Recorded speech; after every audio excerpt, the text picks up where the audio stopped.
that advisor, might be an attorney, might be an accountant, somebody that you're like, well, all right, what do I do next year? All right, 46% for sure. Dr. Mike. All right, well, that's going to do it for us here on Good Day Chicago. Make sure to tune in to Fox Local to watch Chicago Now, which starts right at 10 o'clock. We'll see you then.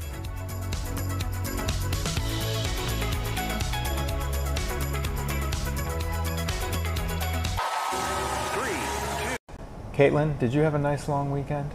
Yes, but could we get these screens turned on by chance, you guys? Like, we can't see if we're like on air, off air. I'm assuming we're on. I'm assuming we're on.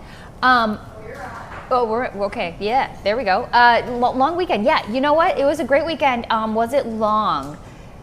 We were here yesterday, but it was fine. It was the weather's been great. Opening the windows. I got. Did you get some semblance of a? Oh, you did. That's good. Yes. Some semblance of a Labor Day occasion yesterday after your shift. Yesterday. Not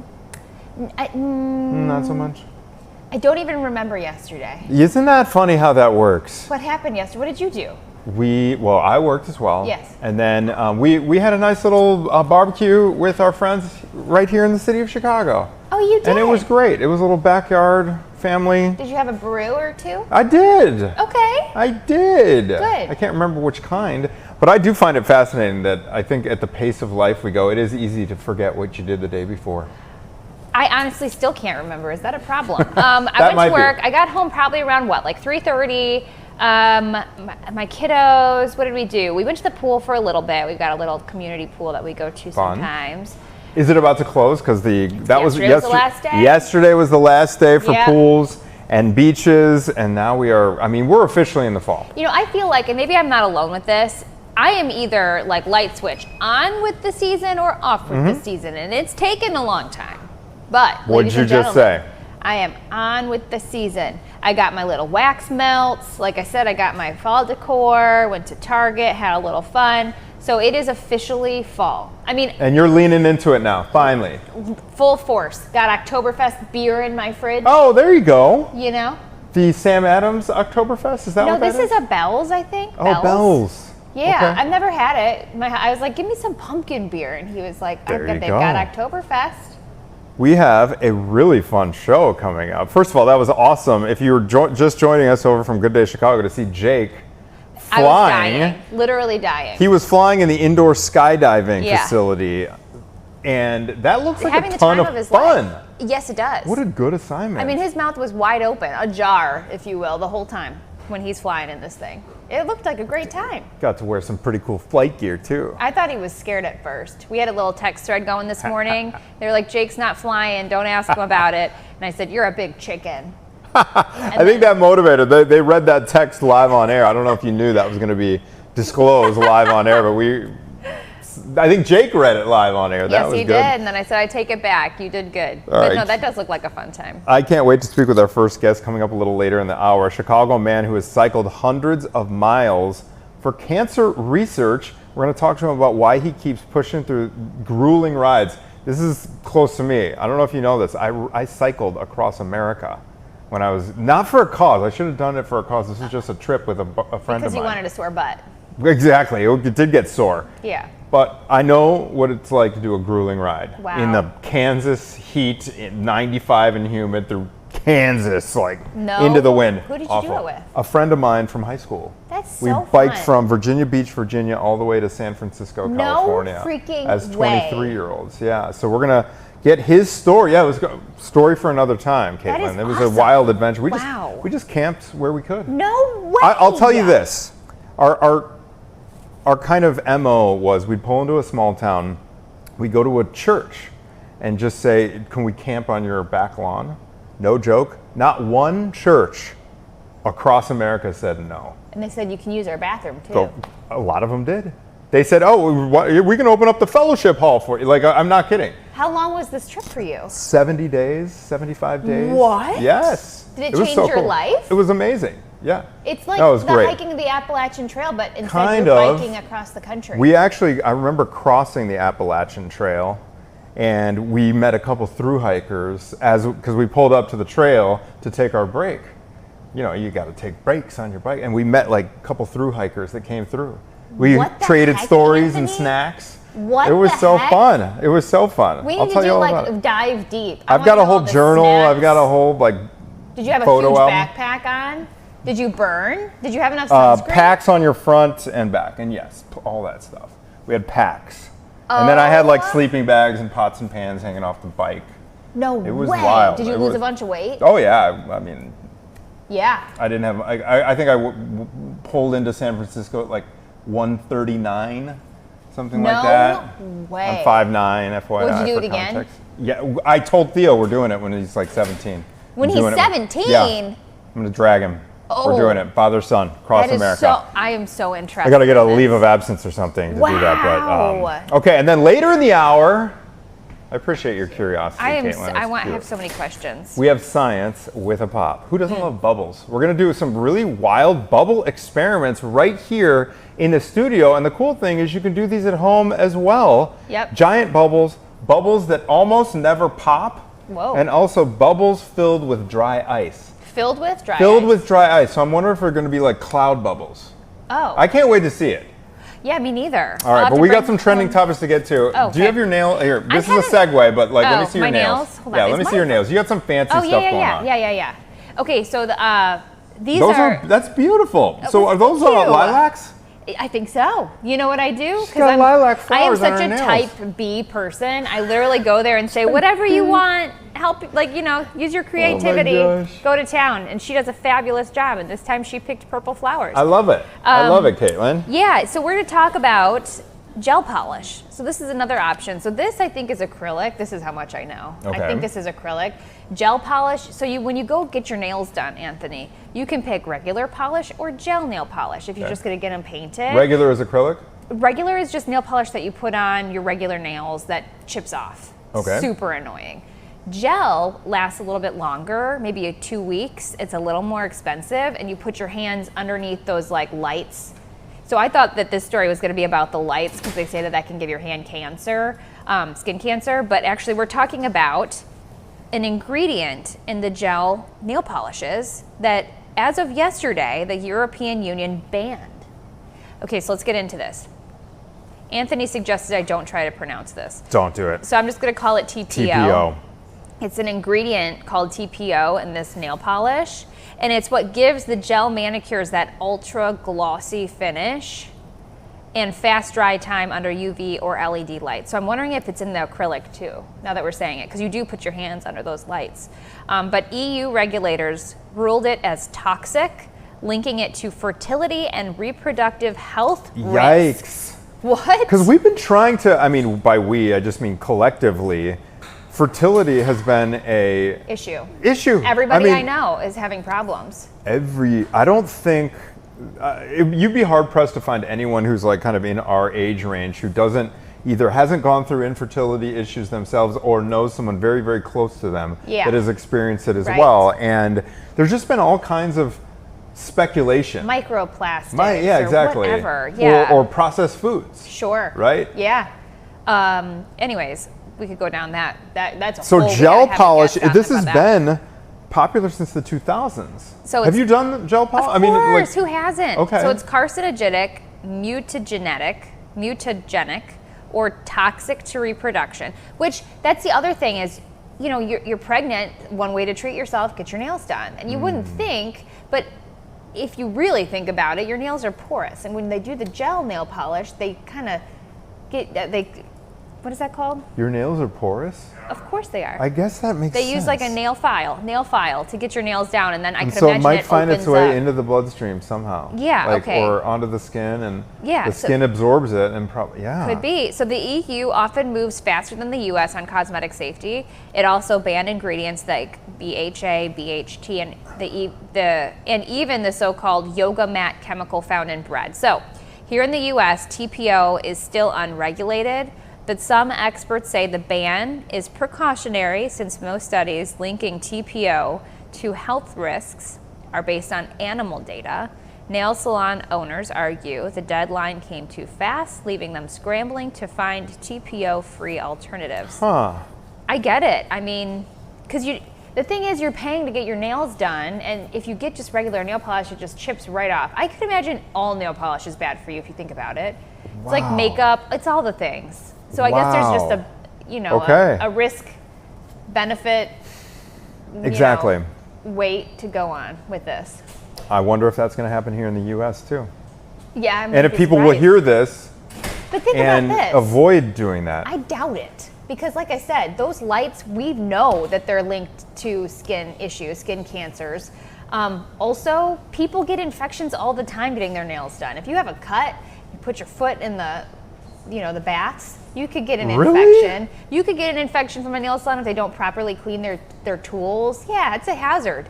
When I was in Thailand, side story, there were places where you put your foot in like a pool. Yeah, have you done that? No. Did you try it? No. I was curious about it though. The fish little, they bite your feet. Yeah, they feed on all the. So you're not a man that goes and gets his nails done. I want to get a pedicure.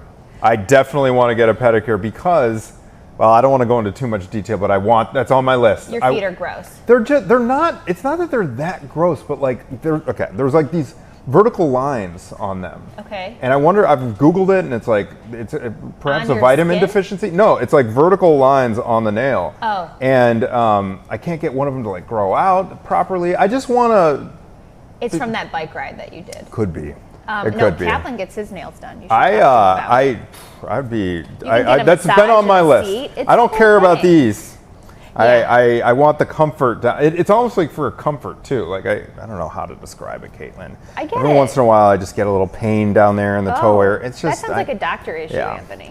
All right, let's switch gears. Sorry if everyone's eating breakfast right now. We'll get pictures later. Yeah, exactly. You were supposed to have a picture. You had a picture of a spider that you teased, the wolf spider. Yeah. We need to see that. Yeah. Next up, Powerball jackpot. Guess what, Caitlin? It's up to $1.3 billion. Have you bought a ticket yet? Can I just say this to you, by the way? We haven't had our show in a couple of days, so we have a lot to catch up on. So we're just being chatty Cathy's because, Chicago Now, we missed it. Have I bought a ticket? No, but I'm going to send Grady out for sure. Okay, I think it's time for me to do it too. I've not bought. Yeah. But listen to this. Okay. I was so curious about this because $1.3 billion, to me, that's the highest jackpot I can ever remember. Okay. Ever. Yeah. But the longest streak was actually last April, 42 consecutive drawings without a winner. We're at 41. So we're about to be at 41. Yeah. So it's 40. So it hasn't hit since May. Yeah. And okay, the record is $2 billion. That was back in 2022. Mm-hmm. This was in California. Can you even imagine? Can you even imagine? Montana and North Carolina, I guess 2 tickets sold and they each won $2 million. Montana and North Carolina, what beautiful places.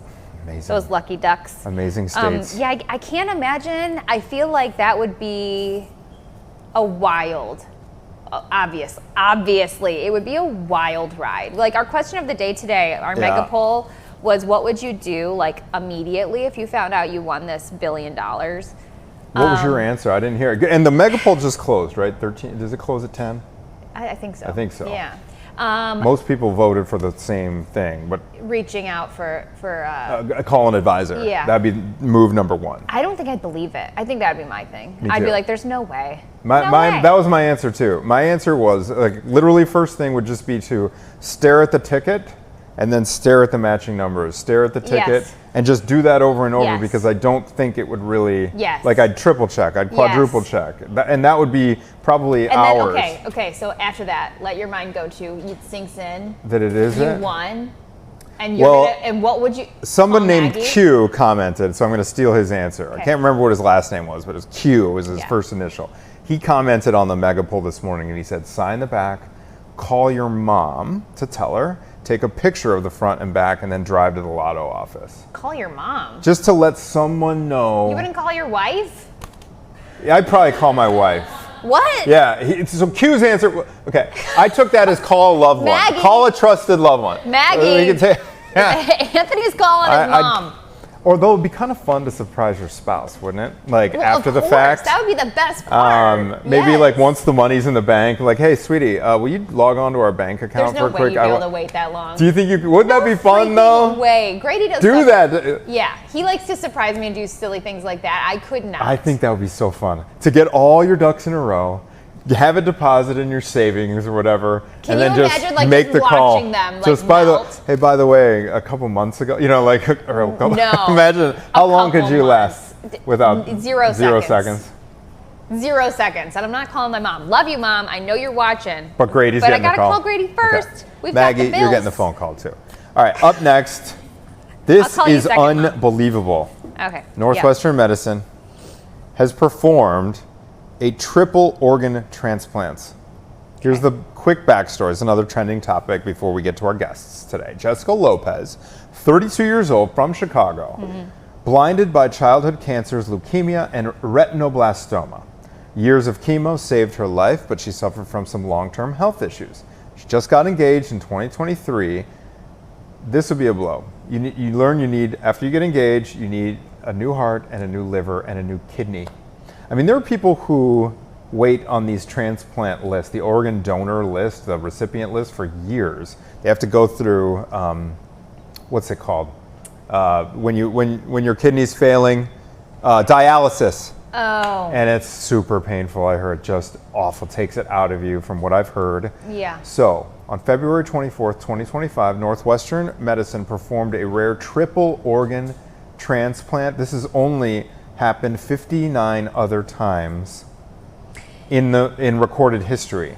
Yeah. And this is the wild part. All 3 organs had to come from the same donor. What? What?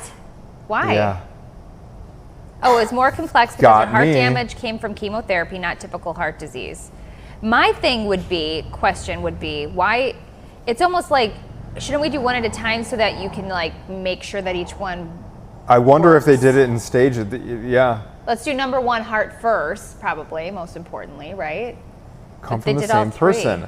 That's interesting. That's a great follow. We don't have the team of doctors. I bet we could get the team of doctors. They're pretty, when they yeah. successfully do these things. We've talked to them in the past. If they did them in a staggered way, if they did, what order and why. But she is cancer free now. Jessica says she feels reborn. She's got more energy. Her health is stronger, and she will be tying the knot with her fiance Christian next year in California. Congrats, Isn't Jessica. that unbelievable? Heart, liver, and kidney. We all have to from the get same Jessica person. on the show. I And wonder who where is the she's donor? from. I would be curious. She's from to- Chicago. Yeah. I'd be curious to know, like, if she knows the backstory of the donor, like if she's talked to the family. 'Cause she got I quite would a be bit. surprised if Northwestern, in a lot of these situations, they do a little news conference with the donor, with the recipient, with their families, and the team of doctors. Once everything's, it sounds like everything went well, knock on wood. But wouldn't that be fun to hear from the team? That is. And just, Yeah. fascinating more than anything. But what a success story. And again, this is historic because it's only happened like a few dozen other times in medical history. And I would be curious to know why it had to come from the same person. I understand same blood type, but they all 3 had to come from the same person, and they put them in all at the same time. That's. We don't know imagine that the yet. Recovery. Oh, we don't? If they were put in the same time, or if it Oh. was staggered, I don't know. We'll It figure says that limit out. organ downtime and increase chances of success. Mm-hmm. Multiple surgical teams work simultaneously to limit organ downtime and increase chances of success. Because I believe, how long could the organs be out of the body before you have to put them in? All good questions, like, Caitlin. That's what we do. You watch Grey's We Anatomy ask and they run down the street with the thing, the cooler of it. or like in a helicopter. Yes, that's right. Yeah. Well, we'll get to the bottom of this one. That's amazing. That's amazing, though, Jessica and Woo. Christian. We wish you well. Okay, we're going to go to a quick break right now. But when we come back, a fellow cyclist doing a 225-mile ride, and it's all to raise money for a great cause. We are going to meet Mr. Mike Roach when we come back. Stay with us.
1021, welcome back. So we are joined by Mike Roach. He's the Coast to Coast for Cancer rider here in studio.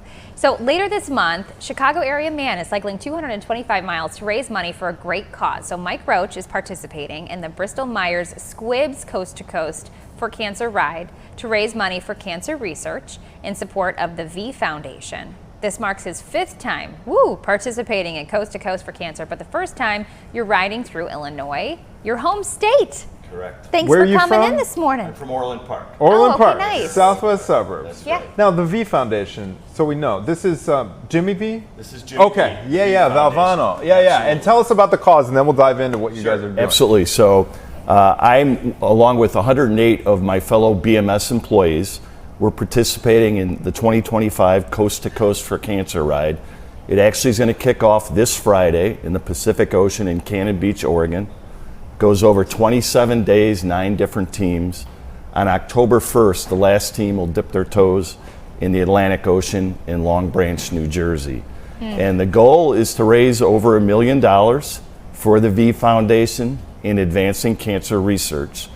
This is the 12th year that Bristol-Myers Squibb has participated, raised over $19 million, and it's expanded over the years from the U.S. It's now involved in Latin America, Europe, and Japan as well. So what ties you to this organization? Obviously, it's close to your heart for you to be able to participate and ride 225 miles. Absolutely. So my family, like so many of our families, has been directly impacted by cancer. I lost my mother 23 years ago to colon cancer. That was just 1 year after my father-in-law, Pat, had passed from complications of Parkinson's and cancer.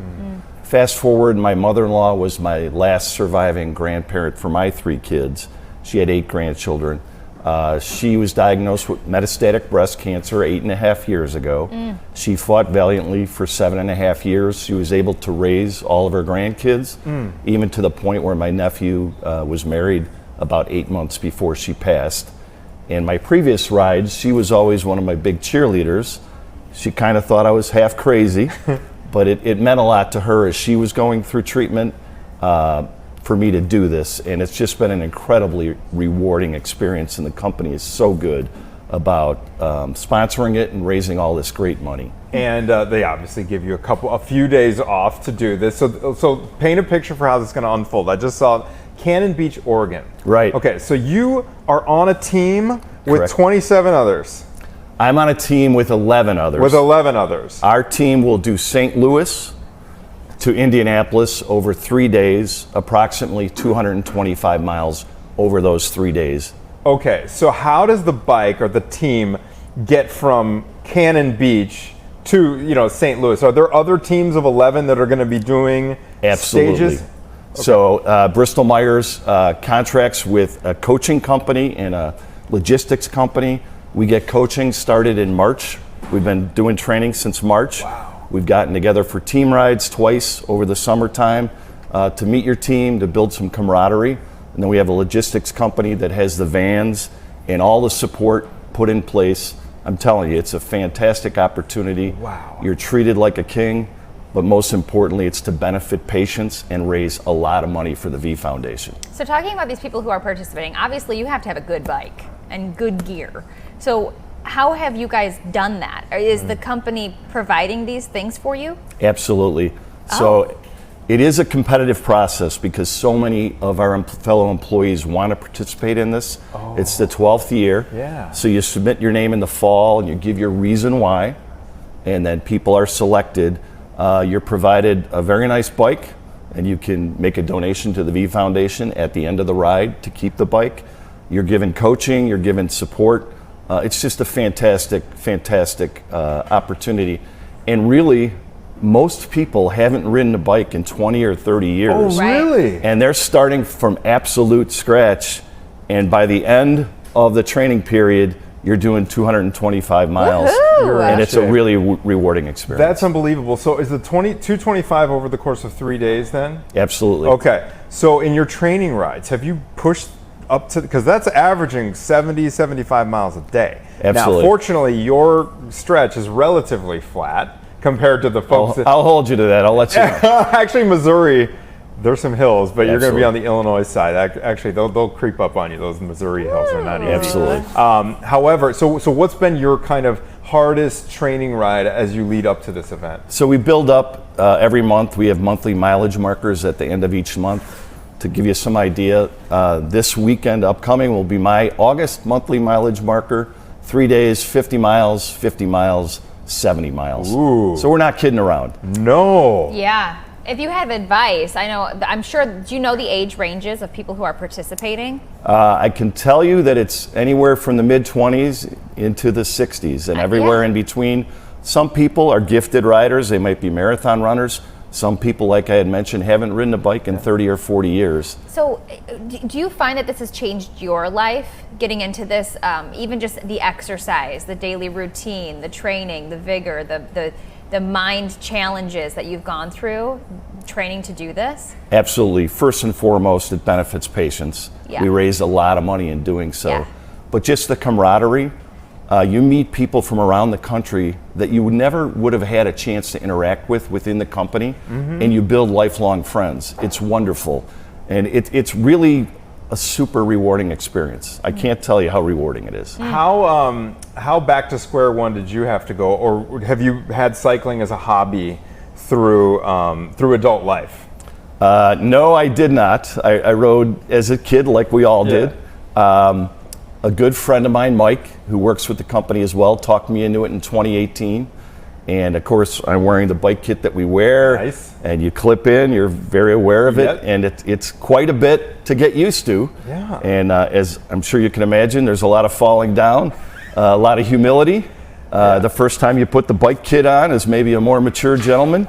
It doesn't fit like it did. You might be kidded a little bit by your buddies. That's all right. But I will say it's a good way to get money from your friends who are making fun of you. Yeah. Sure. One way or another. Can you speak to the V Foundation a little bit? I know you mentioned how they support cancer research. Is there any more details that you can give us about this particular foundation? Absolutely. So it is, like Anthony had mentioned, from the Jim Valvano, the old North Carolina State basketball coach, and his famous ESPY speech back in 1993.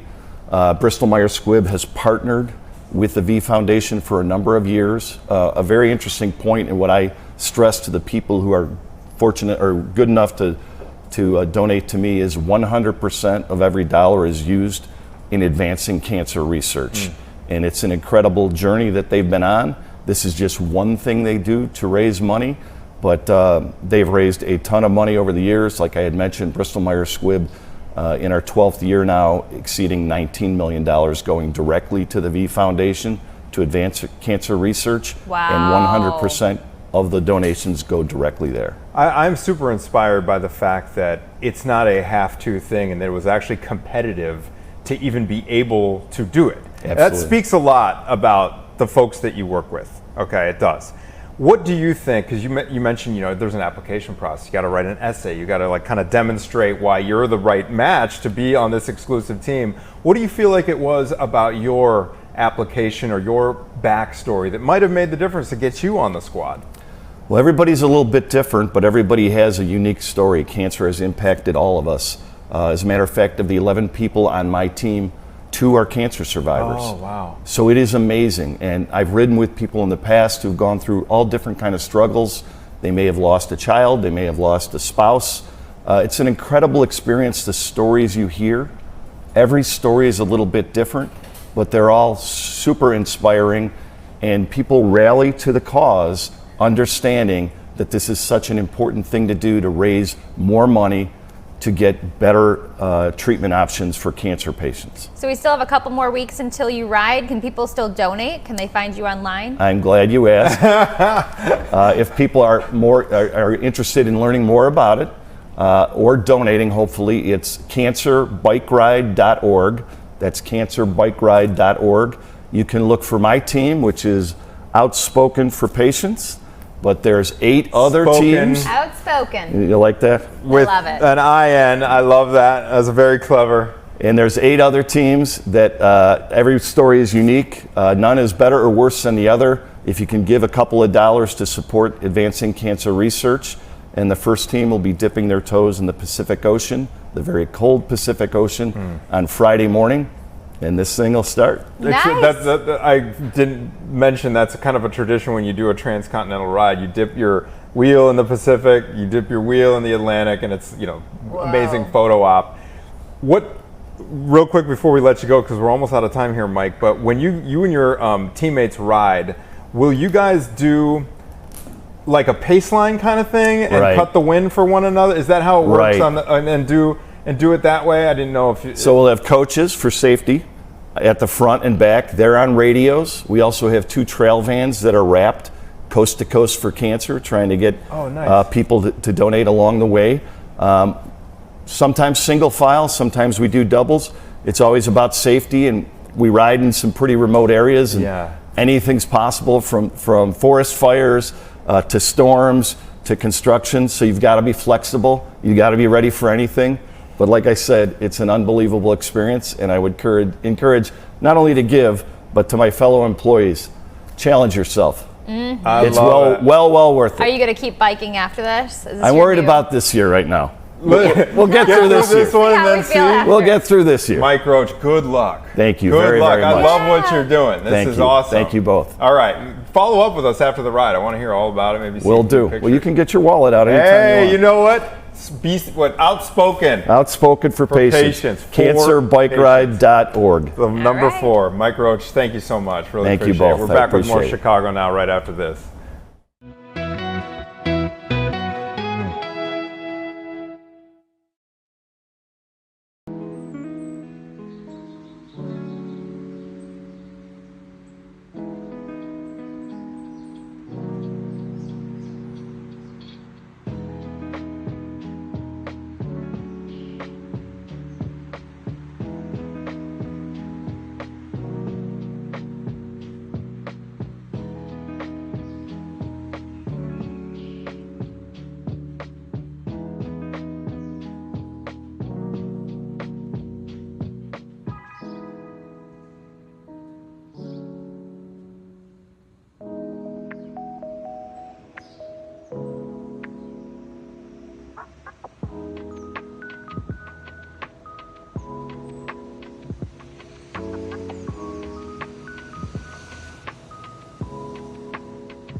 To a St. Lawrence man, I hope. 10:34, we are super excited. Walked up to this table and almost grabbed a handful of that. I thought it was regular ice. That is dry ice. Dry ice. So don't touch the ice, Not to be touched. Anthony. All right, so this is what we're doing here. Tomorrow, the Griffin MSI is celebrating its 200 millionth visitor with bubble science. Kids love bubbles. I literally walked up to these ladies. I said, my kids would adore this. They want to do science experiments every day in bubbles. Okay, so we wanted to bring you a little preview here inside the ChicagoNOW studio of what's going to be happening. So joining us is Amy Novak, Griffin MSI Education Coordinator, and Tana, how do you pronounce your last name? Winnicky. She's an education coordinator as well. So we'll get into the event for tomorrow ahead, but we got to get into this first. What are we looking at? What are we doing? Well, we love to play with bubbles too. We do. It's not just It doesn't get old, does it? It doesn't get old. It really doesn't get old. And honestly, doing this reminded us because we were playing for a really long time, probably longer than we should have spent. We had childlike wonder, you know. Yes. No problem with that. Which is probably a good prereq to work at Griffin. Absolutely. Right? You have that childlike wonder. So one of the ways that we can make our bubbles last a little longer, we actually can do some really fun games with them, is by making them, we're going to mix a couple extra ingredients to make them a little bit stronger so that they last a little longer. Love that. So And can this part be done at home? Absolutely. I know the dry ice. Okay. Yes, Absolutely. this is our at-home experiment, and you can do it with stuff you pretty much have. So we have some corn syrup and some glycerin that we're going to use too. This glycerin you can get like you Google it to find out where you can get it, like a grocery store. Yeah, What is grocery glycerin? store. What is that? Glycerin is used for, they put it in soap okay. to be Like like a softening agent. Oh, got it. And in this case, it's going to make the bubble film a little bit thicker, and it's also going to just slow the evaporation so that the bubbles can stay bubbles for longer. Love that. But if you don't have this, and it's not very expensive, and you can find it at a lot of stores if you just Google where locally near you has it. Sure. Or you can use corn syrup, and even if you don't have corn syrup, you can just dissolve a little bit of sugar into water. Like warm your water, or just keep stirring it until it dissolves. Love it. So we're gonna make a batch right now. Are you ready do to it. make a batch? Let's do it. Question, is this course. similar to, you know when you go to like festivals, outdoor festivals, and the kids have the sticks with the rope and you And dip the it big in and you, ones? yes. I mean, I don't know that proprietary See? resin. This is ours. But similar idea? Yeah. idea. Okay, So we're got just it. strengthening the bubble. We're making it evaporate not as quickly because it's a bummer. You know, you have kids, right. Yeah. They blow Got it, kids. then it's over, or they're Yeah. wearing it. Oh, We're the just longer trying the to- better. Exactly. Yes. So these aren't unpoppable, but they Yeah. will last If you longer. want more to durable. find the recipe, you can look up unpoppable bubbles, but I just think it's setting yourself up for a little bit of disappointment when you blow one and it pops. You're like, wait, this is supposed I to did be something unpoppable. wrong. Yeah. So So don't we tell just- your kids it's unpoppable. We just call them super strong bubbles. So this right here, is this straight water right now? Yeah, this is okay, distilled water. water. And this is I about used distilled water. Even Okay. though we have done plain tap and it works just fine. So you want to pour that in our beaker? Okay. Well, yes. So we have 8 ounces. Right We have back a to cup chemistry of water. class with right? Caitlin and Cody. This 8 is ounces. chemistry. This Measure is from the at-home bottom of the chemistry. meniscus. Measure from the bottom of the meniscus. What did you just say? Meniscus? Okay, we're Isn't that a gonna body do part? All right. 1 tablespoon of the soap, and you can just dump this in and start stirring. Andy, this is your turn. This is my Try turn. not to Yeah. make a bunch of foam. All right, so we got some Dawn soap and a little bit of You water. can stir it up with that thing. It can be Okay, any soap. but don't make foam. Oh, don't make it foam. It's dish kind of more soap. Yeah. gently. Yeah, you're not. We don't want to shake or stir really fast. Yeah. Doing great. All Doing in the great. ri- 'Cause it's guys, it's blue. all in the wrist. Okay, you see that? In the meniscus. Then we're gonna do half as There we much go. glycerin. I'm just gonna, for the sake of ease, I'm just gonna fill this up just halfway. Okay, half of a Pop that in there. tablespoon here. And There then goes we're the just gonna do glycerin. a tiny bit of corn syrup too, because we've messed around with tons of these recipes, and you can too, whatever Sure. you want. We like both of them. Love it. And it's all non-toxic. Yes. Yes. Oh, that You definitely It is a don't little wanna- that messy, corn though. syrup is very It's a little thick. messy. It's a thickening agent. Yes. It sure Exactly. is. That's what's going to make our Okay, bubble. do I want stirring, to stir it? Okay. Uh-huh. Now, this mixture does work better. We've tested it. It said it online, but it does work better if you let it sit for a few hours or even overnight. Oh, okay. You can still play with it, and we'll play with this. We'll try this. But this one has been too. sitting. But this has okay. been sitting. Okay.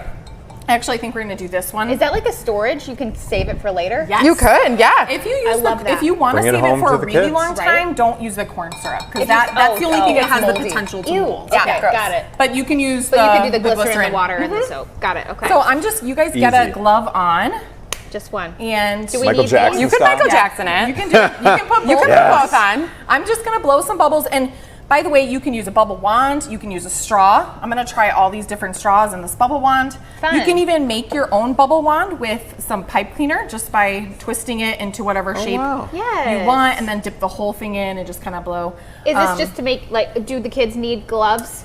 Well, Yes. you're gonna find out that the gloves are gonna help us handle the bubbles. Oh, okay. Okay, here, So maybe I'll like- show you. let's just- Let's do an experiment. So what do you I'm think is going to happen when I catch it on my gonna use Gloveless this little versus straw. gloved. Yeah. It'll pop faster? Ooh, ooh. Oh, see, Stays Look at on that. me. That thing's durable. I can already tell. Oh. So I caught it. Okay. But it it did pop. If I put the glove on, now let me Okay. try. I'll so try little to use the winter bubble gloves wand. might work so our for this, skin, even you though know? it's the summertime, even though we're nice and moisturized, is very rough. Oh, wow. So when that I does put make this a big glove difference. on, I have Wait. this soft surface. Here, catch. Oh my gosh. Oh. Pass it around. This What is is the most happening? durable. Why is this so Amy, hit us with exciting? another one. I can't. Sorry? Look at that. Because science is amazing. That's the why. Energizer Bunny. It keeps going and going and going, guys. So you do not need, I mean, we don't want to talk about how winter is coming, right? But. Okay, watch Why this. do I want to touch it? I feel like You it's do. a ball. Try it. Let's see if this. Sorry, I popped it. We should do a time-lapse video. Like, how long will this one last? That is something that's you a could good do at science home. Experience. Yeah. Just if you want to make a couple different variations and then test which one will stay the longest. Entertain your kids for hours. Just be like, just watch the bubble until it That pops. is You know? amazing. And this is done through the same recipe we just did. Yes, absolutely. My baby would be eating these bubbles. Without I the can try this one. That's Let's okay. see if this one works as well. Look at Let me try this, this you one. guys. Yeah, that's that's the Anthony Try these Ponce little baby mix. bubbles. Let's Hey, see. I have a See, question. that's the one we just did. Wow, Have you guys and it's tried still food coloring on these? hey, these are serviceable. Okay, I'm We have saying not they're- tried food coloring, But, but I have tried food coloring on bubbles before, and in general, they just don't show the color very well. Got it. They're Caitlin, this The is our liquid batch will right be here, and colored, they're but holding when you up. blow the bubble, Yeah. it just doesn't. Oh, that's our batch. This is our batch, and it's holding up. You guys. you could put What a a sock fun- on Let your me try the hand. boba You could straw use an bubble. old I love winter that idea. glove. You do not need, Yeah. these just look nicer for right Right, sure. Uh-huh. Okay, the really big ones we have. I gave that a yay. swat. Suggestion for the I gave big that one a proper swat. I'm not. now. It's okay. We were overexcited. Yeah. So big straws work better then No, not necessarily. to get a bigger bubble? This Or one's no? not working No. at all. That's ours. That's on. I'll take. It's okay. No, that's you blew a good one. operator Can I try error to do on my it? part. Absolutely. Here, these are clean straws. Here, I so- moved these. We'll move these. These are Amy's straws. Should I do it in this one that Try you guys it. made? Try it. Okay. I'm But gonna see how try these are this sitting with on the this one. surface? Yeah. See if we can do it. There you go. Uh Here, oh. these are yours. Okay, Look, then I'm gonna- Tana's bouncing the ones you just made. Can you juggle Oh, them? very good. Oh, look at how big that one's Okay. getting. Very good. Oh. See if we can catch that one. Okay, here we go. Can you get this it off is a of nice your big straw? one. or Okay, no? now give it just a little wave. Oh wow, Caitlin. Wow. Oh, yes! Oh, I'm sorry. That's my fault. That was his very fault. That was good. good. Well, hey, You're thanks, natural. guys. There's a little finesse in blowing the bubbles. You have to be a little Very gentle. slow. Yeah. But this is at-home science. You know, you could have I added a love this. tablespoon of sugar. You And can do honestly, this right in your own home. we could probably do this for a couple of hours and not We get bored. did at the office. And you guys buy like, if you look online, you buy these like bubble packages and you get like this big thing with these sort of deals. Yeah. How fun would it be to just whip up a big pot of this, put it in the driveway? Yep. Have all the kids out there making these giant bubbles. Yeah, and now you're the coolest household. Add water And and I'm stir. wondering if that You're rope done. thing that I was telling you guys about would work. It would. Like you just 2 sticks, put a rope between in a Yep. circle. Old jump rope, piece of yarn. We A did that hula with hoop? yeah, with campers over the summer. We That'd had be them quite make the their bubble. own giant Right? bubble Put wands. your buddy in a bubble with the hula hoop. Yep. No way. That is something we will be doing at the 200 millionth Visitor. visitor 200 activation million. tomorrow. Got it. Is put Tell your- us about put your this buddy in a bubble. activation. So we're What is happening We're here? very excited to be welcoming our 200 millionth visitor. We don't know who it's going to be. Tomorrow sometime. That lucky person will receive a lifetime membership to the Whoa. Griffin Museum of Science and Industry. And in celebration, we're going to go back to this childlike wonder and celebrate with bubbles. And we're That going to is see so how many cool. bubbles we can fill the front of the museum as long as the weather holds up. Maybe inside the museum if it doesn't, just fill the yard with bubbles. What time is this all happening tomorrow? It begins Ish. at 10. But you don't know when the 200 millionth are don't. gonna. We're not sure, what time. Could be you. Yeah. Could don't be have to you. come We're just stand in line and Yeah. wait. Yeah, that is super cool. Is this a more yeah, do we extreme get to- science This experiment? is. Okay. So this was at-home science. This is not. Can I Kids. touch the ice with the glove? You cannot. Not Got it. those bubs. You would Okay. need something much thicker. We have some. So do you all know what temperature dry ice lives at? Why I'm telling you not to touch it with Someone your gloves? call Mike Kaplan. He probably does. No, I do not. What temperature is 0 regular degrees, ice at? 32, Okay. sub 32. This is very, very cold. Take a guess. Okay, 0. No. 300 Celsius. degrees below zero. No. That's extreme. That's a lot. Yeah, it's a little. 50 below. I always go the It is extreme. 20 below. negative 109 degrees. Oh my gosh. Fahrenheit. Yes. So it is It'll burn incredibly you. cold. It, It will burn will- the it will. same It'll way. burn your skin. Yeah, the same way fire would. Yeah. Which is why we wear special gloves Yes, that those are like insulate it. oven mitts, right? We're not actually going to be touching the dry ice, but we Okay. are I'm going gonna to come be over here. Let me get out of your way. utilizing Yes, its yes. other special scientific property. So we have regular water ice, right? What happens when it goes from solid ice in your cup? Then what happens? Melts. It melts. It goes to a Yeah. liquid. Yeah. Dry ice skips that liquid stage. Goes that's straight to a called- gas. Straight to a gas. That's Okay. called sublimation. So we can speed up that process. Oh boy. This is hot water. Okay. Over our dry ice. Oh, You boy. never want to put sublimating dry ice in something that doesn't have an Would outlet. this explode? No. No. It has a tube that's. This is carbon dioxide. Oh, okay, we got it. Which is now, you can see coming like a out of here. This is no longer dangerous. Oh, okay. You can touch this gas now. It's very cold. Yeah. Yeah, you can still Actually, feel a it's little spitting cooling. little pieces out because cool. it's nuggets, but that's okay. We're gonna show you. Here, We're going to let's use turn this same mixture that you all made. Okay. Okay. And we're going to gonna- dip. If you want a glove again, it might be fun. Oh, here. Oh, yeah. I still got my glove. Is it? Okay. Is it coming out anymore? Did we get? Give it a little shake. You know, science is about testing, experimentation, Trial and error is always Trial and involved, error. right? Oh, What do we need to do? is this another way to make a bubble? Yeah, Should we add we're more gonna hot make water? little dry ice bubbles. No, I guess we can't take the top off now, can we? In a perfect world. Yeah, in a perfect world, these It's are okay. making That's little. all right. We have dry Let me ice. see. Bubbles. I'm gonna try to add a little bit. Yeah, let's hit it with some. This has been sitting here for a few minutes, so it might be. Does it need to gonna be the need a hot little water on the? That just makes it more dramatic. You It just speeds when it I up. pour this in, you put it on. I got and you. you stick it in. You got Okay, you. here we go. Ready? There we go. Oh, now that's humming. Woohoo! That's humming. Oh, did you see that bubble? Let's see. Look at it came it. out. Even Okay, just coming the- out. The Well- smoky appearance is cool, you guys. It's like magic, but it's better because it's science. Oh, it's almost. Did it work? It is not working. Maybe this one? That's sad. It is that one not has too many working. bubbles. It's okay. That's all right. This happens. Our We're bubbles gonna might be give- too strong. Might want to go to give the something else to Ponce go real Cody quick. mix Look to at see if that. What Amy is going to, pivot us to Wow. You can is do that for making Halloween. a lot of people do use this for Halloween because Yes. it's kind of a Yes. spectacle. So if it was Wow. working properly, when we blow it up, you'd see the dry ice, the In gas the- vapor, And then it would in the pop bubble, as and then it would vapor. pop. But it's being Oh. finicky because we're on It's TV. a little overexcited, Well, you know? that's the nature of live television. Exactly. As soon as the segment is Someone's over and we go to watching. break. Then it'll work. Yeah. You know what? We still have 15 minutes left in the show. So when we go to break, We'll be playing with the dry ice. exactly, That's and then accurate. Caitlin and I will be over there on set. All right, one more time. For folks who want to maybe get involved in this on their own, what info do you want to send out there to the public if they want to either see this tomorrow or maybe do some of these, find out more about how to do these at-home Of experiences? course, we always encourage you to do science at home. Our entire life is science. It just depends on how you look at it. Of course, come visit us at the Griffin Museum of Science and Industry. We're a very hands-on museum, because the best learning happens from your own experience, your own wanting to figure Right. something out and doing it yourself. And then if you are an educator, if you are a grown-up, we have all sorts of resources for classroom learning labs, STEAM clubs that we teach, professional learning. We have basically every offering you could want to inspire the inventive genius in everyone, which is our catchphrase, but it's true. It's true. Could you point out a couple, if people have never been, like the most popular displays that you have right Ooh. now? It was the coal mine. When I was a kid, it was the coal mine. Coal mine is still coal mine is our is really oldest fun. exhibit. People Oldest. love science storms. We have a lot of severe weather in Yes. Chicago, Science so storms is very popular. step inside a tornado. I think that and one is my favorite. Yes. It's so big. I still feel like a kid whenever I go to the U505, the submarine, because it opened yeah. when I was a child, and I Right. remember coming on a The field trip. exhibit now, how it's in its own Yes. wing now. It used to be sitting outside. Correct. But then they had to dig a big hole, plop it in, and build it over. absolutely spectacular. Yes. All right, Amy and Tana, thank you guys so much for gonna keep coming working on in. this. They're going to work on the dry ice version. Caitlin and I are going to head back over to the set, and we'll be back with one more segment of Chicago Now right after this. So stay with us, everybody.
Welcome back, 10:51 on your Tuesday morning. Stalking and harassment of athletes. This is a topic that has been making national headlines of late, with the Chicago Sky actually recently becoming the first WNBA team to partner with an organization called Moonshot to combat online abuse that is aimed at players and coaches. And this is a problem that doesn't seem to be getting better, because every week, I feel, especially with the WNBA, it's been disappointing to see some of the fan behavior of late.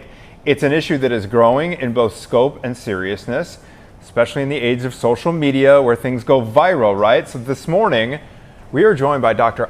Anna Belmonte, who is chair of the Forensic Psychology Department at the Chicago School. Dr. Belmonte, welcome to Chicago Now. Can you hear us okay?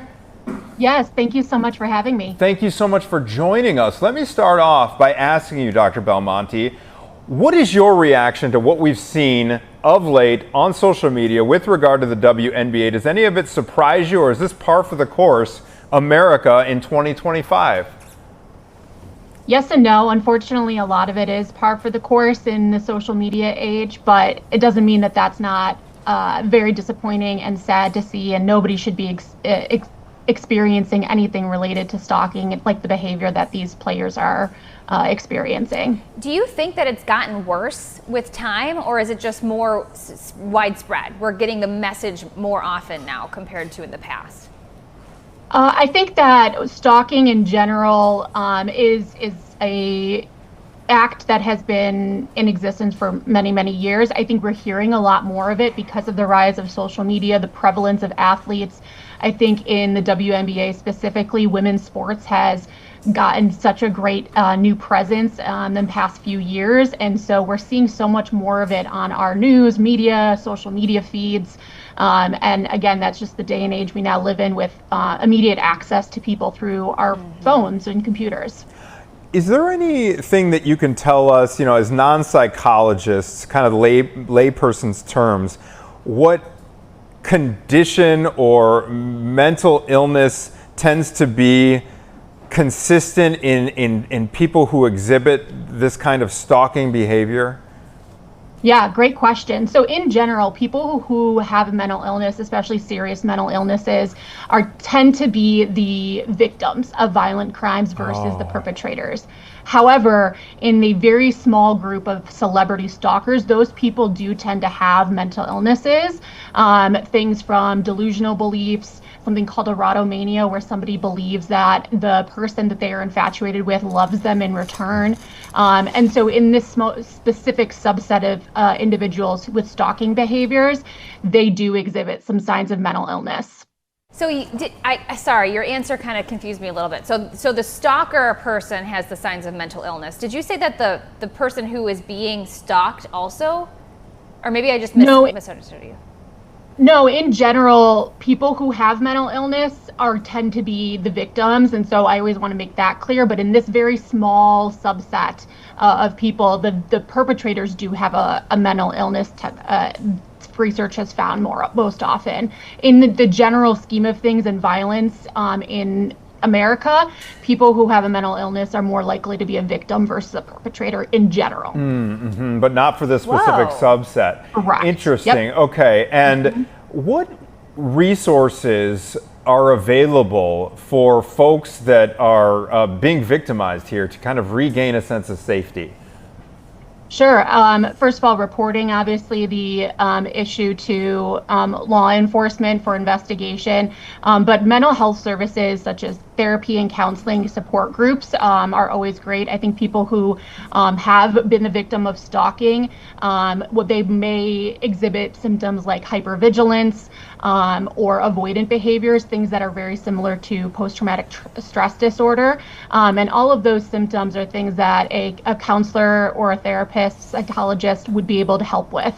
Is there any suggestion that you have for people who maybe want to avoid being stalked? Is there a way to make you less of a target to these people? Absolutely. I think in the general public, most times stalking is in the context of intimate partner violence. But on these celebrity cases, there's a lot of things that people or like the teams can do to try to diminish their presence on the internet. For example, I see a lot of times sports teams are maybe filming the entrance into the building that for a game, for example. Yep.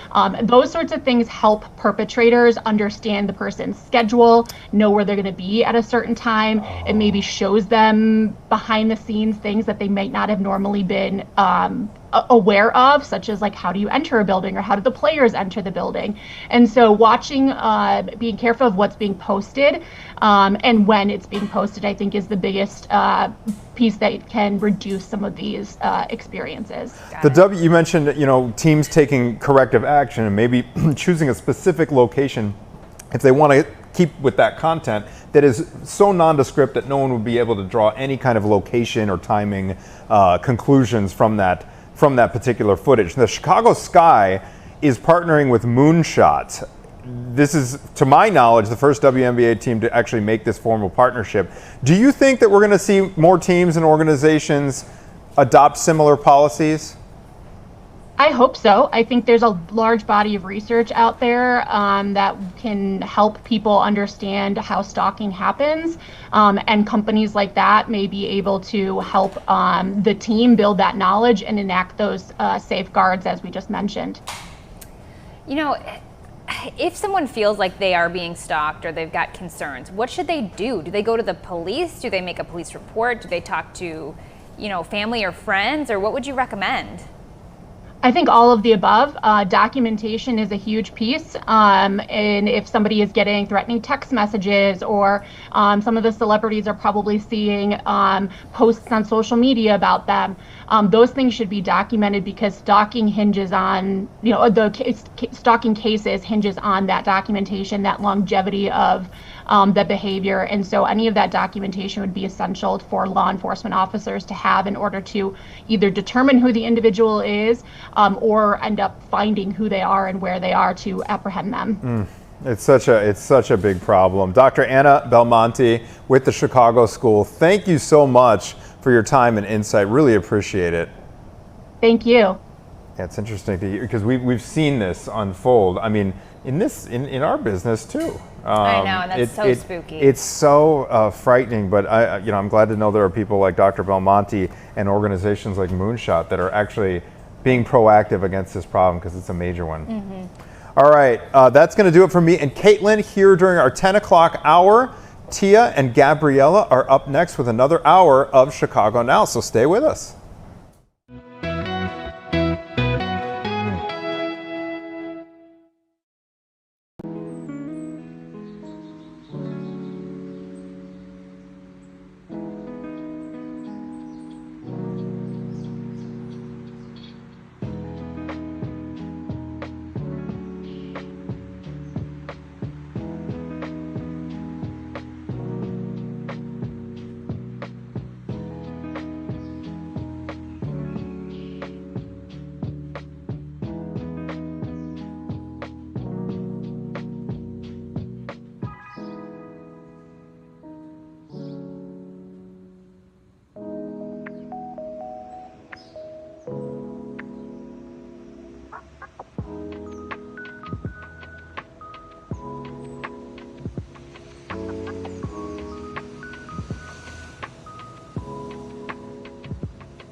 o'clock hour of Chicago Now. I'm Gabriella Primus. And I'm Tia Ewing. It's so good to see you. Were you able to enjoy a long holiday weekend? A little bit. A little bit. Having a sick kid is never a good thing. Yeah, and then you getting sick, yeah. Yeah. Well, I'm glad you both are feeling a lot better. Me too. I had to work a little bit, so it was a long weekend, but it was a good weekend. The weather was amazing. All right, we have a lot coming up here at the 11 o'clock hour of Chicago Now, including a very special guest. They say you can't buy class, but you can buy a ticket to see the Countess in real life. Real Housewives star Luann de Lesseps. She's bringing her cabaret back to Chicago, and she's coming to the Vic Theater next weekend. We'll tell you all about it. She's going to spill all the tea for us, I'm looking forward to talking to her because she hasn't been doing cabaret like her whole life, it doesn't sound like. So it'll be interesting to see how she even. But she has some hits. I know that for sure. I've told you before, I know Real Housewives, but I'm not like into the franchises. Maybe this is going to change me, but I know who she is, that's for sure, because I've seen her all over social media. And then we also have a change that's coming to the merchandise mart. We've seen those beautiful art displays show up. This one has a very special meaning behind it, so we're going to be chatting with some folks with Arts of Life that's celebrating 25 years of creativity and community. Yeah, I'm looking forward to that. But first we got to talk about what's trending out there. And the first one, I think, left a lot of people with their jaws really on the ground. And I'm talking about the little boy who was walking along the monorail. This is 100 feet high. Is it really that high? 100 feet high, Hershey Park, Pennsylvania. It was closed at the time. They did come out and say there should have been barricades up to prevent him from getting up there. But here's my question, and I always go back to parenting. How in the heck did a parent, I know your kids can wander off, but how in the heck did you not realize, like, oh, he's up on a monorail? That's a big deal. And at one point in the crowd, have you seen the video? Have you seen this video? You know what, Tia, like I said, I was scrolling through social media. I saw the articles with just a screenshot of the video, so I could see him on a high platform. I didn't realize how high it was. 100 feet up. And the craziest part is like the fact that he even got that far to climb up there. You gotta think about to climb up that high. I mean, little kids, they're used to climbing on, couches and stuff like that, but they're not like avid mountain climbers. No. So to climb that high, I would think it didn't take, it wasn't like a minute that it took. And so someone in the crowd did yell that I thought I heard that he has autism. So, and it did appear like he was covering his ears because the crowd, sometimes with kids with autism, noise can really be, they can be very sensitive to it. But you gotta make sure that you're watching your kids at all time, because what if the train was running? You gotta look at all sides. What if he fell? So there's so many circumstances surrounding this one. And my first thought was parenting. Parents, we gotta do a better job of keeping track of all of our kids. And I know it can be tough, because sometimes I'm with every last one of the kids in our family, and it can be tough. They can get away pretty quickly. But in that case, I think he's 6 or 7, I think is how old he was. And so, I can't give that one a pass. It can't be unsupervised for that long. You never know the circumstances, but we are lucky that I guess there's people there who took care of him, who saved him. Yeah, so that's the plus in that situation, that it didn't have, a tragic ending, but it was hard to watch that video for sure. Oh my gosh, yeah, I might have to take a closer look at it. Yeah, go back and look at it when you get a chance. Okay, we have another video that's going viral. It kind of does every year. It's the husband calling contest in Iowa. I'm getting married soon. Yeah. I got to practice. You also got to practice. You sent this one in. Okay, let's try to play it if we can. But essentially, I think it's at the state fair, and you're able to hear, they're sitting up on the stage, the wives, or just women, and they're doing their husband calling contest. Yes, actually, this is in Iowa. I shouldn't say women. You don't know who's up there. True, and this was in Iowa. And if we have it, can we play it? Do we have it, guys? Do we have the video to be able to play it? We do? Okay, let's play it. Studio Gary!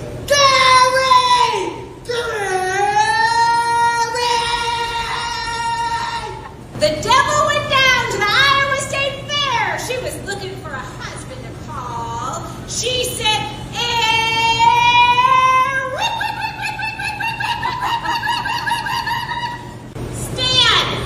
Stan, why are you driving down the road on the tractor with no clothes on? Stan!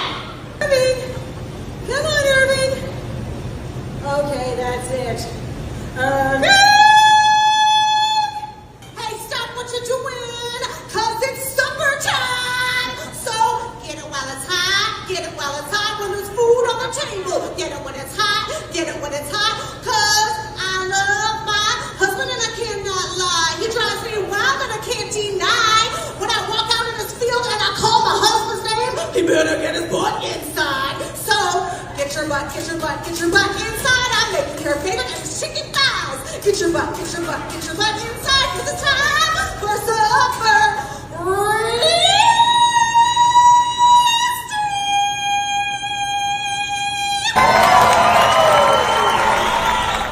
It's almost hard to even listen to in your ear. No, it's really hard. Actually, it really is. I have to, I turn mine down too.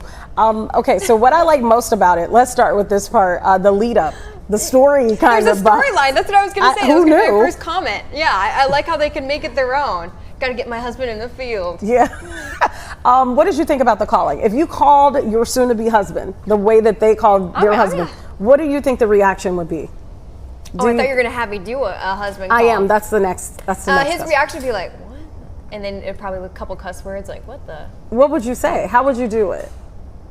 His name's Brendan. So what would you say? Oh, no. Do we have to say husband? Brendan!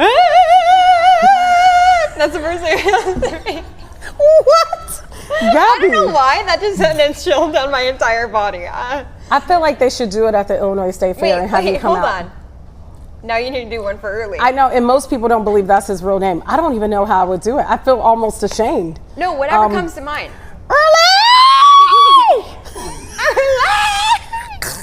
You would love that. How are we going to continue the show after this? I don't know. I think people are changing the. I almost feel lightheaded after that. No, I'm telling you, I just got a whole chill from up and down my body. Anyway. Early! So I do have a question. I don't know if you can answer this, but I know that you were one of the people who found this video. Yes.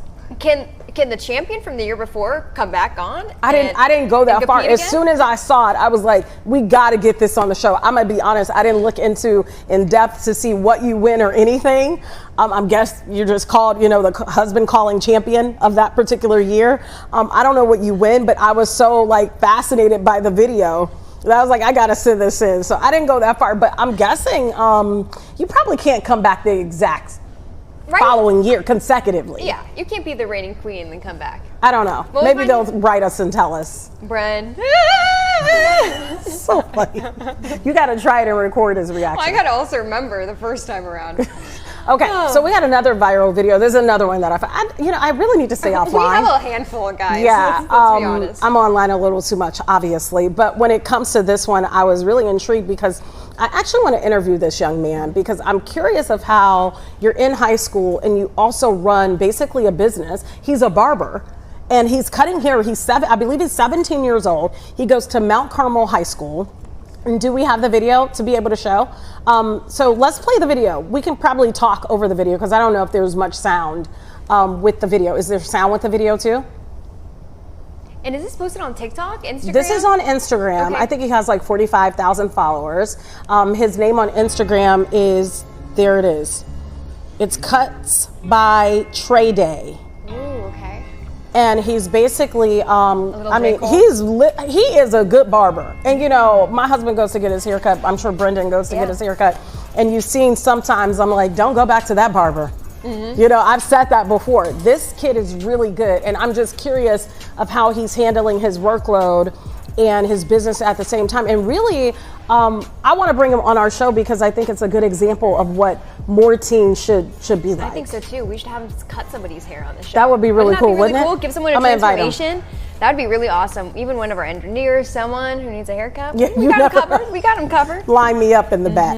All right, so this next story, so we had the whole debacle with the CEO being caught, remember, on camera at we talked about it for weeks. At the concert. Who was it Coldplay again? concert. Coldplay, that's right. And they were ducking down. Well, this one, I don't think you can run from this one. So this is Nestle CEO Laurent Fricks, is how you pronounce his name. He's been ousted over inappropriate workplace relationship with a subordinate. So maybe somebody that he was overseeing, he's supposed to be the boss. They're supposed to be reporting to him. And he was in this relationship. The one thing I didn't get to find out about him was he married. I didn't get to go that far to find out if he was married. But what's really interesting is because of this behavior, he's leaving the company without any exit package. Wow. So he's not getting any type of benefits as a result of this. Yeah, if he was under contract, he's not getting the remainder of his contract, and it sounds like he's done. That's what it sounds like. It sounds like maybe there had to be a clause or something in his contract that he can't even fight this. Yeah, they must have had problems before. Yeah. So very interesting. I think that, you know, when it comes to morals in our society right now, there's a lot of questions about, you know, having good morals and good character. And this is one of those stories that kind of brings that up, you know. Why? I guess the thing is, why not disclose it to the employer and let them decide if they're going to accept it or tell you it's not a good idea? You know, that's the thing, because you don't want to stop someone, not to defend him, but stop someone from seeing someone in the workplace. You know, you can start a relationship. You know, maybe that's where one of the most loving, long-lasting relationships starts is in the workplace, but you have to disclose that information, especially if he probably saw that in his contract, got scared once it got too far. Who knows? I'm really just speculating. Yeah, I don't know either, but yeah, it must be interesting. Oh, it looks like we changed shots here. I don't know if that's real life or is that just on our monitor. I think that's just on our monitor. We are the home of the Bears, people. We are home of the Bears. This weekend. Yeah, I think this is one of those things where it's like, you know, it's unfortunate, and then now everybody knows. So your future is like every door you walk into, people are going to think this first. Exactly. Without giving the guy a chance. Especially so I'm going to give him a chance and say, hey, just do better, you know, next time. But you're right. Sometimes people spend so much time at work that you can. Next thing you know, you are in love with somebody. I think I remember seeing some kind of article. I don't know if they had a statistic in there or what it was. It must have been years ago, where that's one of the leading places where you find your future partner is at the workplace. Because you're there so much. 8 hours a day, 40 hours a week on average, and they say proximity. That's one of the biggest things that makes a relationship work. Okay, we're going to figure out some problems are on our end, so we're going to send it to break for now. We'll be right back.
Welcome back to Chicago Now. We're going to keep on with the trending topics, and I know that you're a big Real Housewives fan. Yes, I am.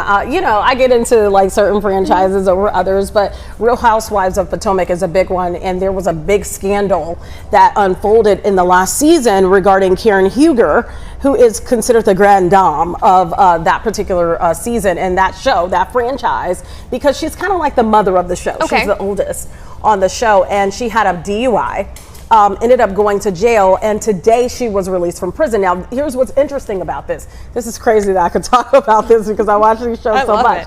What's interesting about it is they wrapped up the season, the recording for this particular new season that's about to roll out. And so they've already put out the trailer and everything. So people are speculating, are they going to start filming again because she was such a big deal of the show? The fact that people know about the DUI, I know it's bad news, but we have seen where when these stars are connected to some bad news, that then viewership goes up. That's true. People follow the scandal. So it's interesting, and I think all of the fans that watch this franchise have been asking, are we going to see them filming? Are there going to be any little clips released showing that they're filming? So she was released today. I can't remember when this new season drops, but everyone that watches it, including myself, we believe that they have time to start filming now. To catch up and include her in the upcoming season. Every time we talk about this, it's only been a couple times, I'm like, man, I really gotta watch the shows. But you gotta give me the lineup though. Okay, who do I watch? What franchise do I watch first? Which one second? I do have a question for you though, because I go on, just Reddit and I scroll sometimes. What do you think about Real Housewives of Chicago? I feel like they need to call me. I agree, but I feel like there's been rumors for a while, right? There's been rumors for that they're a gonna very have long a time. franchise here. And if they called me, I would go do it in a heartbeat. And let me tell you why. Because people, I'm going to tell you this. Camera one, I mean, that's so the one that's I know every time camera. we talk about this kind of stuff on this show, this is my camera. Yeah. If Real Housewives of Chicago happens, call me. My storyline is unmatched. I'm telling you. I got all these children, okay? I had one biologically, but there's more. We're all in a house together. It is a zoo. It's crazy. There's businesses. There's me. Come follow. Very entertaining husband too. Very entertaining husband. What I Good find, looking people. So what I'll talk about when it comes to Real Housewives of Chicago, there's so many women, I know I'm being funny about myself, but there's so many women here that have really great stories that I would love to see play out on a national stage. And that's really what the shows, I think, miss sometimes. It gets so caught up in the drama of it that you miss the real part of it, that this person may be considered an icon in their community, but they are still dropping their kids off. Yeah, they're hustling. Every day in the drop-off line. They are still trying to, manage a household and cook and do all these things and still juggle it all. So that's what I miss about these shows. And they call it Real Housewives, but most of these women not married to nobody. No. They don't have a husband. Yeah, a lot of them are single, They don't have a boyfriend. So I watch the shows. My husband hates that I watch these shows. And I know you don't watch.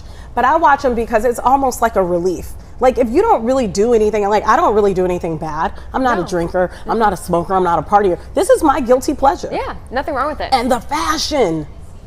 See, and I think that's what I would really like, because I remember watching The Bachelor and loving the clothes of the contestants, the Bachelorette, the Bachelorettes. Yeah, right? Yes, yeah, Bachelorette. Right? Yeah. I would love seeing their outfits, and that's really all I watched it for. I only kept up a couple seasons, but yeah, that's what I watched for. Yeah. Okay. Yeah. Okay. Hair changing. A couple of the threads also said that it would be like Hinsdale, it would be Real Housewives of Hinsdale, of what were some other neighborhoods I saw? Well, you could pick people Evanston. from those neighborhoods. Right, it could be all-encompassing Chicago, yeah, couldn't it? I mean, there's so many different neighborhoods in Chicago that you would still have to call it Chicago. Yeah. But you could definitely pick a housewife in Northwest Indiana, Hinsdale. I mean, there's so many communities of affluence here that you could choose from if that's what you want. But do you remember this? And maybe you don't.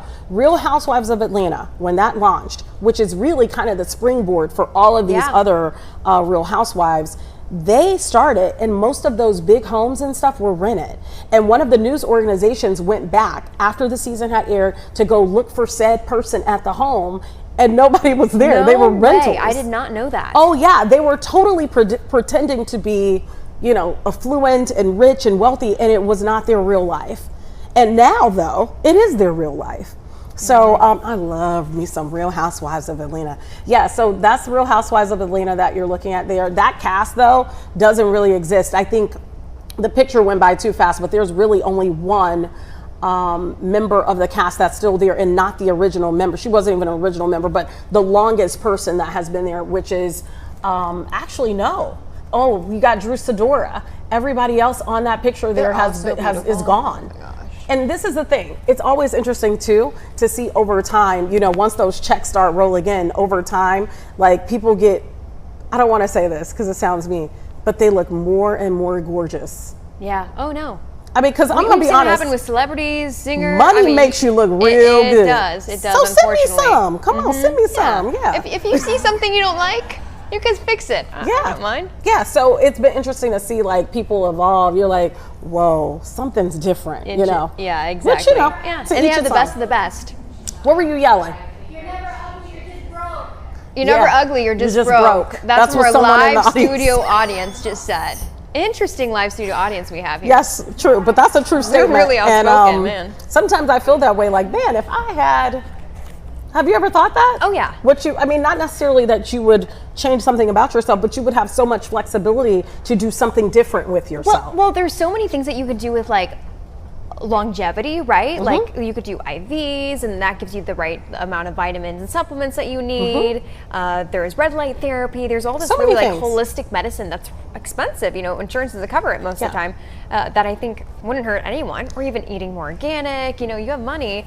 Sometimes that even shows through your skin and stuff. That's true, because you have less stress. I don't know if I would do, you know, some people go too far with these facelifts. I'm gonna be honest. There are some celebrities right now. Now, I will say, and you know, I'm not a fan of the Kardashians, but Kris Jenner's facelift is amazing. Oh, it is. It looks, I mean, I don't know who she went to in comparison to some of the other people, but yeah. I think it looks amazing. And so every time I look at her, I'm like, I have to give it credit. And again, I think she came out and said, I think it was a facelift. But even if it was just filler, Botox, whatever, it looks good. And she needs to pass that around to other people because some people look shocking. And you're like, whoa. If we could know all of their secrets, I think we could guess. You don't think so? If you did a before I'm and saying a now. like of their secrets, like who they use, you know, like maybe little cuts that they can do and stuff too. You know, I'm just going to say something and now I'm forgetting. Go ahead. What the heck? No, You're too young to have memory lapse. No, it totally just blinked. I totally just blinked. So there we go. That's her before. Oh, Thank you guys for pulling this up. And this is her after. And I'm going to be honest, the right does make it obvious that she had a facelift. But if I had to be very frank, it still looks soft. It looks, you know, age appropriate. She still looks like an older woman. It's not that, you know, it makes her look like, you know, 100 years younger. Not that she looks 100, but you get my point. It's like subtle. It doesn't look jarring. I would agree. Yeah, it is age appropriate. That's the key. You know, this is what I was going to say, and it's a little controversial maybe. I never think anyone looks good with lip filler. I never really see anyone that has looked really, really good with lip filler. People always go overboard, I think. I'm gonna say this. I think that, listen, okay? When it comes to lips, I get it. Some people are born with fuller lips, okay? And that can go, you know, across different races, etc. Okay, so we know that. There are some black people that are born with thin lips. There are some black people born with, you know, thick lips. And so I've seen all kinds of people get lip filler. Yeah. I'm not against you getting lip filler. Just make sure you go to the right person. I'm not against you getting anything done. I guess that's what I'm saying. It's hard to pull off. You gotta go to the right person. You have to go to the right person. You have to go to someone who really knows what they're doing because it travels. You know, and again, people go overboard a lot of times. They do.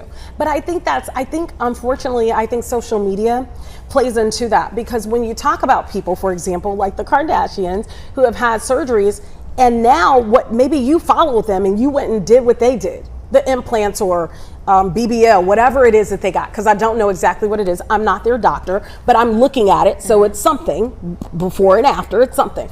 And then it looks like it's less of whatever that is. Now you followed them to the cliff to get whatever this is. Yeah. They have the money to get it out, but you're still stuck with it. Yeah. You know, you're still stuck with whatever it is that you decided to get. So whatever you get, just know that oftentimes it's permanent. As you get older, it may drop. It may not look as good as it did when you were 20. So I think that's the part that people forget. And with lip filler, don't you have to get it dissolved? Yeah, you have to get it dissolved. Like to get it out? So I just think, yes, you have to get it dissolved. It travels sometimes after a period of time once you get it like redone over and over again, I believe at least. Man, look, I would love to have a nice, big, supple lips. Yeah, me too, actually. But look, I also know that it does not fit my face too. Yeah. But yeah, you know, it travels, you have to get it dissolved, you're putting all these different chemicals in your lips, and I don't know. I'm gonna be honest, I thought about it. But at the end of the day, I did think about doing it. You did? Yes. You have beautiful lips. Well, I think sometimes though in your mind, that's part of I think what happens with this whole plastic surgery and aesthetic life that we're in. I mean, we're in a whole world of it right now, and I think sometimes we don't see ourselves the way that other people see us. And so you do travel down this road of what if.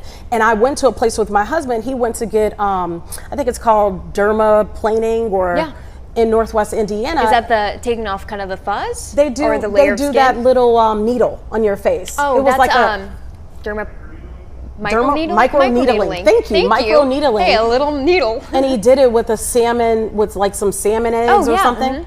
And what I thought was really interesting about it was I was there and I was like, well, man, do you do lips? And the young lady was like, well, yeah. And I was like, huh. And she was like, I'm gonna tell you right now, everyone that gets it, everyone that thinks about getting it, when I tell them how much it burns, she was like, people usually rethink it. And that was enough for me to be like, no. But in my mind, I don't see what you say. You said I had what did you say? Supple lips. And I'm like, I don't see that. So I think that's the world that we're in. Unfortunately, I think sometimes we don't see ourselves the same way, and social media plays into it. Big time. At the end of the day, you're beautiful. You do you, boo. Yep. All right. We don't care what you get done. You're going to look beautiful either way. This is just our opinion, okay? Yes. Hey, we're going to have much more right after this break.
Welcome back. So we are talking about art on the MART. I'm sure if you've ever gone past the merchandise MART, I spent a lot of my childhood there because my mother worked in that building. But since all of these years later, they have art in action because it's moving art. It's beautiful. It is absolutely stunning.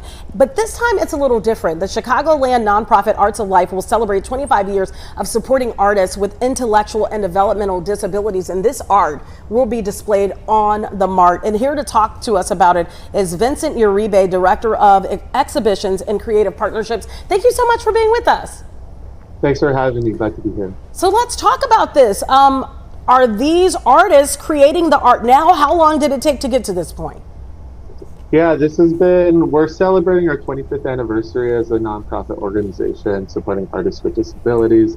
This video projection that we're premiering on the art has work featured by several of our studio artists, and then it was the motion graphics were animated by one of our longtime volunteers, Lisa Armstrong. So it's a combination of several of our different artists' works that are sort of all blended together, including our founding artist, Veronica Kupelich, which I think is that work that you're seeing there on the screen right now. Oh, so beautiful. Can you tell us about some of these other artists, other than the one you just mentioned? You know, what are some of their backgrounds? How excited are they to have their art displayed on the merchandise MART? Yeah, the work that was featured in this projection is a lot more abstract work and colorful because it works better on a projection setting on the MART. These artists are also featured in our current exhibition at the Design Museum of Chicago, which is our retrospective show highlighting 25 artists over 25 years. Veronica Kukulich is one of our founding artists who passed away back in 2010. So we have a mixture of former artists and current artists that are still at their studio. Current artists that are at the studio still making work that are featured in our museum exhibition, and their work will be on display and for sale in our upcoming benefit auction on October 4th. Maria Vanek, Stephen Harhai, Marcelo Agnon. Their work is also in the projection and featured as well. Vincent, you know, I think about when we talk about art and intellectual disabilities and people with disabilities in general, you know, maybe you deal with high stress jobs, etc. You hear people say, you know, get a coloring book. I've had people to say that. Get a coloring book, get you some crayons, it will kind of soothe you. Tell me how this art really helps the people that you serve.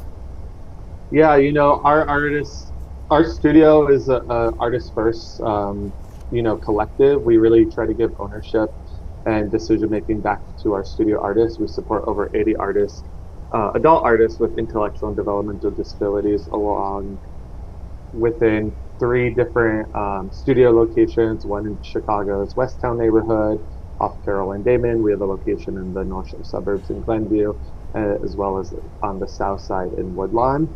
Our artists, we provide studio space and supplies for our artists to make their own choices, their own, they have ownership over the studio. So it's really self-driven, and we really try to encourage them to take leadership in our studio and have a voice. We want the work recognized and seen as contemporary art, and not just appreciated because it's made by somebody with a disability. The disability isn't the primary factor of why we're appreciating the work. And so the work really stands on its own. Everyone has their own unique vision and approach, and we really try to support that as much as we can. I love it. So I want to hear a little bit more about Arts of Life. Did you say that they can kind of come and go as they'd like, or is there certain classes that they attend, or certain hours that they need to be there? You said, you know, they take it as they'd like, correct? Yeah, great question. So we operate as a collective studio for all of our artists. We're open Monday through Friday for them to come in, basically from 9 to 3. We provide studio space, supplies, support staff. It's really a self-driven process. While arts education is sort of, arts education and art therapy is sort of an intrinsic quality of what happens in our studio, we don't consider ourselves an art therapy program. We really see ourselves as a professional art studio for our artists. So if they come in and want to explore a different medium or a different subject matter, we're there to support them. We're not dictating the work or telling them what to do or how to do it. We want them to run with their own ideas. We do provide opportunities for them to visit galleries and museums or participate in demonstrations or art history talks or critiques, but that's really all supplemental and optional if they want to participate in that. There's not a curriculum that they are expected to follow. What we look for is a sustained interest in art making, and many of our artists really thrive in that and are inspired by each other to continue to make work. You know, Vincent, I think a lot of people here in Chicago and the tourists, they're really loving going over by the MART to see what will be up there this time around. When can people go by and start to see this art, and how long will it last? Yeah, great question. So it'll open September 11th and run through October 5th. And then again, it'll premiere in December in sort of the colder months. The projection timeline will screen Thursdays through Sunday from 7:30 to 8 p.m. There's great seating along the Riverwalk. If you haven't been down there, you know, you could see from the street level, you can enjoy the merchandise mart, or from, you know, many different sidewalks. But if you go down the steps to the Riverwalk, there's seating and there's places to hang out there. So I would really encourage folks to come and do that. You'll hear the audio as well from down at the Riverwalk. One of my favorite spots. Yeah, it is a beautiful spot, and it just made me think that it's about to get cold here. because he says 7:30. So that means the sun will be down. While it's warm out, now's the time to go out and enjoy the warm weather. Thanks a lot. There goes my mood. Hey, do you have a big group that's going to be there on a September 11th that's going to see it go on display for the first time? We're definitely going to try to organize. It's organizing transportation for some of our folks can be a little bit tricky, especially with mobility issues, but we'll be organizing various groups of artists from our studios and our staff members to come down and watch the screening then. Let me ask you this. Someone watching right now, maybe they want to support the mission of the organization. How can they support Arts of Life? Yeah, there's various ways to get involved. Our website, artsoflife.org, has a Get Involved tab. We take volunteers and interns all year round. Board members who want to get involved, both with fundraising and personal connections with supporting the organization. We are doing our October 4th. It's our annual benefit auction gala dance party. I always say we do a non-traditional benefit. We're not a stuffy organization. We try to have fun. There's going to be a big dance party October 4th at Epiphany Center for the Arts. Tickets are on sale for that right now. A lot of the work by some of these artists will be up for both silent and live auction at that event. And so we encourage folks to come and hang out, party with us, and help us raise money to support Arts of Life. Oh, that's awesome. I love that. Not a stuffy organization. Yeah. Guess what? Chicago Now is not stuffy. No, it's not. Vincent, real quick, were you about to ask? Well, you know, Vincent, I don't know how long you've been with Arts of Life, but have you seen maybe an artist that you work with? Have you seen them start and then kind of finish and see their work on display or even bought, and how it changes that person? Yeah, I mean, getting our work out and appreciated by the larger public, it is really life-changing for a lot of our artists, both the exposure that they have to their work, the sales revenue that it might generate.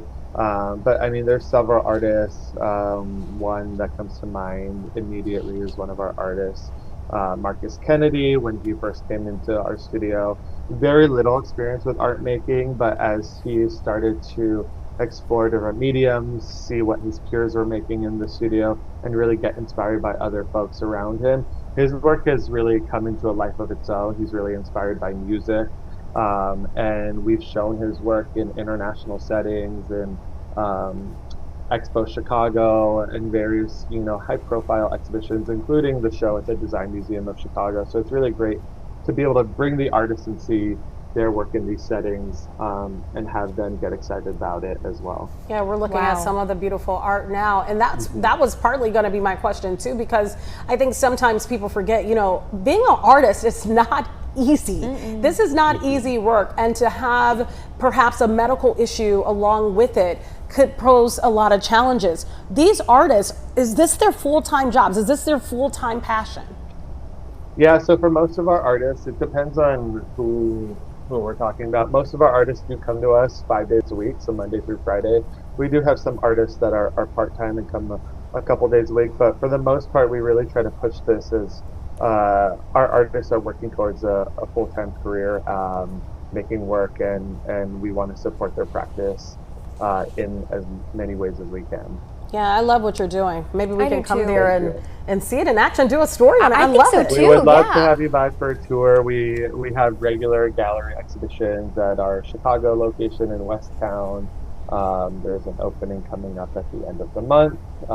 So yeah, always open to visitors and tours as well. Well, I'm thinking that next Sunday night, that's calling my name. A nice little, maybe even a little cocktail on the river. Totally. Oh, seeing you may it come want to a life. pumpkin spice latte by that time. I'm going to need something sweet, something good. Thank you so much, Vincent, for joining us. We really appreciate your time. Thank you. Appreciate it. Take it easy. Thanks for being with us. Bye-bye.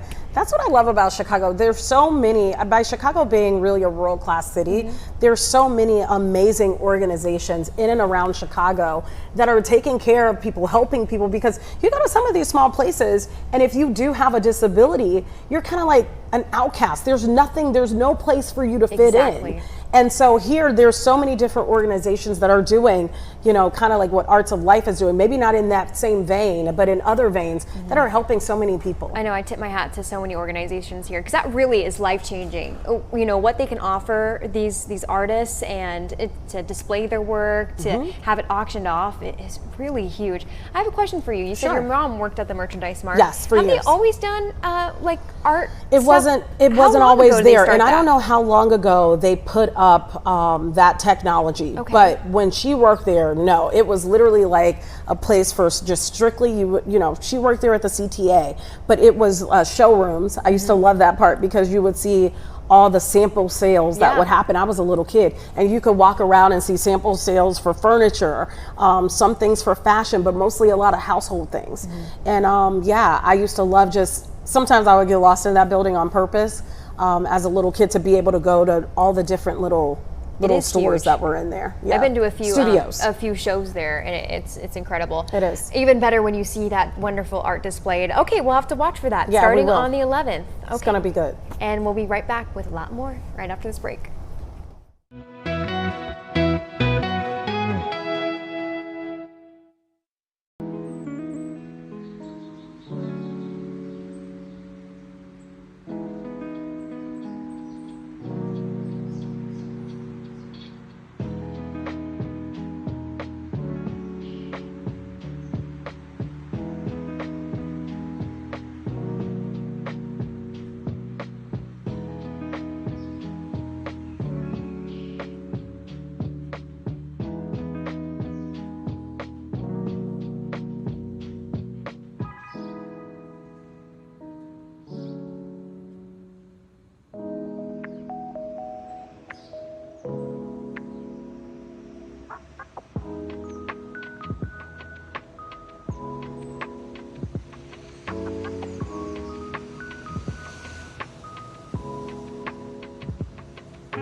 Welcome back to Chicago Now. All right, so if you're in the market for baby formula, you might be a bit confused. You may have seen formula products, of course, on the shelves, but some are marketed for toddlers. Maybe you know a little bit more, Tia, since you have a toddler at home. Yes. But these milks are literally called toddler milks.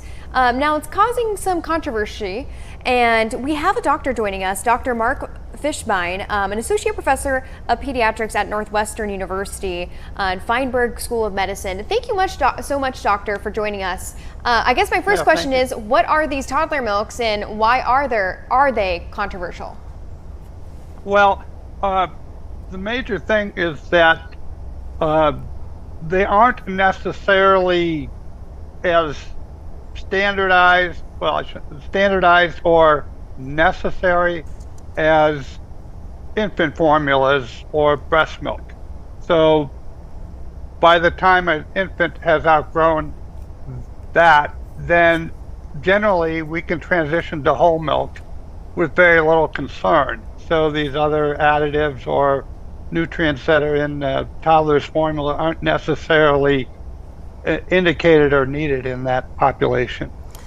You know, doctor, I think about when I grew up, and the first thing I remember, you know, back in the day hearing, and even when I had my child not too long ago, was, you know, when they get to a certain age, you just give them regular milk. You just go buy regular milk from the grocery store, you hand them that, and that's enough. What's in this milk that's different from buying your whole milk in a carton or 2% milk over at the grocery store? It's a good question. In general, we don't vary much from what you're saying. So we like toddlers to still be on whole milk until age 2, with the fat reduction not necessarily something we recommend at an earlier. The way to think about these specific toddler formulas is that they have other nutrients that are sort of associated with infant formulas, but once again aren't necessarily needed in a typically developing child. So there are very rare instances that we actually recommend them. So there could be instances where maybe a child is struggling with their development where these toddler milks might be more necessary. It's possible, but if a child was really challenged in terms of their calorie needs or protein needs, then we would often recommend a caloric supplement on top of the a toddler formula. So once again, it's sort of a very narrow field where we'd actually prescribe them. So is this, because it kind of makes me think, like, if I'm a parent, I walk into, let's say, a Walmart or a random grocery store, and I see these, and I never saw it before. Is this almost the equivalent to, when you're about to check out and they have all the candy bars there for you to intentionally go and grab it? Is this essentially like a money grab? Yeah, marketing tactic. I think that in terms of niche, there isn't really a niche for healthy toddlers. So parents who are interested in a healthy diet would certainly pick whole milk off the shelf for them, and otherwise a healthy diet. If they're otherwise eating a healthy diet, then they're not going to need the toddler enriched formulas. Now, Dr. Antia, in here it reads, there are lawsuits filed by parents arguing that these drinks are not a necessary part of the diet and can cause harm due to excessive sugar and manipulative packaging. Are these necessarily dangerous? It doesn't seem so. It just seems like they're really not beneficial. Yeah, I would consider them in that category where they're not necessarily harmful. It may be misleading for people to think that there is some benefit for their child to be on this type of product instead of whole milk. So from that standpoint, it may be misleading, but certainly not dangerous. I do want to add on to that Abbott Nutrition, who's responsible for the Go and Grow line from Similac, says that their children's products are properly labeled and that their claims are backed by data. In prior cases, similar suits have often been dismissed or partially dismissed. Let me ask you this. If a parent is watching right now, maybe they've seen these, maybe they've actually made a purchase of one of these and they've been confused. What should a toddler's nutrition look like? Nutritional intake? Well, at the point of being a toddler, they have successfully transitioned to solid foods. So their diet would be very well rounded in terms of meats and vegetables and fruits. So that would be what you would understand to be a typical diet. Also, there should be milk, 2 to 3 cups a day. So I think our focus is making sure that healthy children are getting those things. Just as important to limit the amount of juice that they're getting and try to stick with that healthy diet as much as possible. We as pediatric gastroenterologists do not find much of a role for toddler supplements. So I would have to say that in terms of a parent at a grocery store, this isn't necessarily the products that I would recommend at this point. Got it. You know, doctor, you're probably not necessarily in the baby aisle all that often, or maybe you are. But is it frustrating, having parents come to you, or maybe you even seeing in the grocery store or Target, Walmart, and seeing these kind of what seems like to be money grabs Trendy in the aisles? I think that it can be a bit confusing for the consumer. So I understand that. But I think that pediatricians are all aware of what the healthy choices should be and what the proper choices are. So I think that if there are questions, parents can ask their pediatrician, or if they have access to a dietitian, that would be helpful as well. I think that there may be few instances where we would recommend a toddler formula, a toddler supplement, but it isn't that frequent. Let me ask you this, because you did mention whole milk. What if you find out that your child has an intolerance to whole milk? What do you do in that case? Well, it depends on the type of intolerance. There are it's sort of a loose definition there. So I think what I will emphasize right now is allergy, which people are mostly acquainted with, where you drink something and something happens that appears to be an adverse reaction. Right. So the first step, if possible, is to try a soy product. Sometimes there is overlap in terms of allergic response. And then there are other milk products that are similar in terms of protein. For instance, pea milk has become very popular, and it matches the protein content pretty well with whole milk. So there are alternatives like that. Perfect. Well, we've all survived by this point without any toddler milk, so I would be safe to say that, yes, as you've said, maybe it's not necessary. Doctor, thank you so much for joining us. I know that we really drilled you with some hard questions there, but you took it like a champ and you gave some really good advice, and we appreciate you. Well, I appreciate that, and we do have a feeding clinic at Central DePage Hospital that I'm a Lurie doctor, and so if people do have questions or have concerns regarding their child nutrition or feeding issues, certainly we welcome the referrals. Yeah, well, you know what, if you don't mind, because we have a lot of time in the show, that's the joy of it. Can you mention a little bit more about that class and how people can get involved, or maybe some of the key takeaways that you teach? We see a lot of infants and children that have nutritional issues and feeding issues, and there aren't a lot of outlets out there for children who have, and infants and children who have those type of problems.